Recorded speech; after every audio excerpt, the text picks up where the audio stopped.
voyez, il y a quelque chose que j'ai dit la semaine dernière, une chose sur laquelle j'aimerais revenir. Jean-Baptiste a prêché avant que Jésus ne prêche. Jean-Baptiste n'a jamais dit aux gens, voici ce que vous devez faire, voici les méthodes, voici les techniques pour naître de nouveau.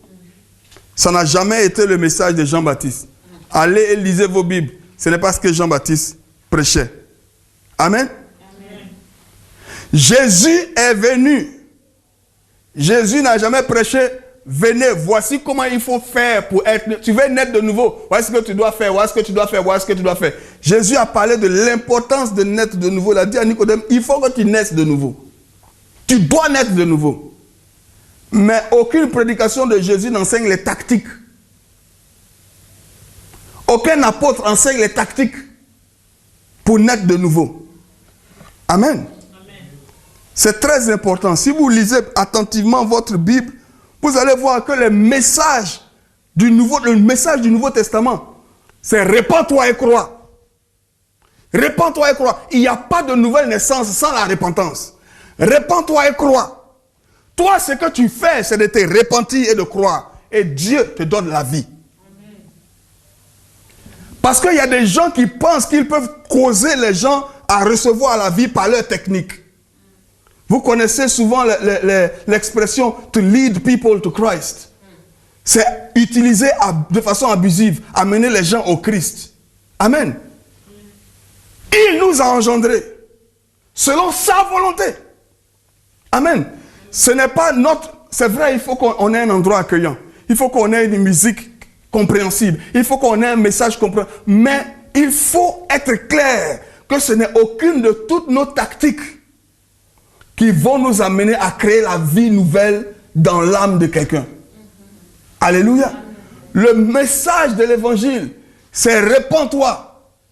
Regrette pour tes péchés. Tu vois, il y a beaucoup de gens qui sont remplis dans les églises, qui sont passés par la fenêtre. Ils ne sont pas passés par la porte. La porte, c'est la repentance. La porte, c'est Seigneur, I am sorry. Je suis désolé. Mon cœur, mes péchés sont lourds, ça pèse sur moi. Je ne peux plus rien faire. Pardonne-moi. Je vais en enfer. Je vais mourir sans toi.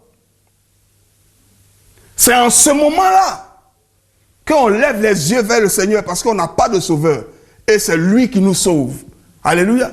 Ce n'est pas le fait de venir s'asseoir devant le prédicateur pour dire je crois que tu es le fils de Dieu. Tu es en train de croire que tu es le fils de Dieu, mais ton cœur. Amen. Alléluia. Alléluia.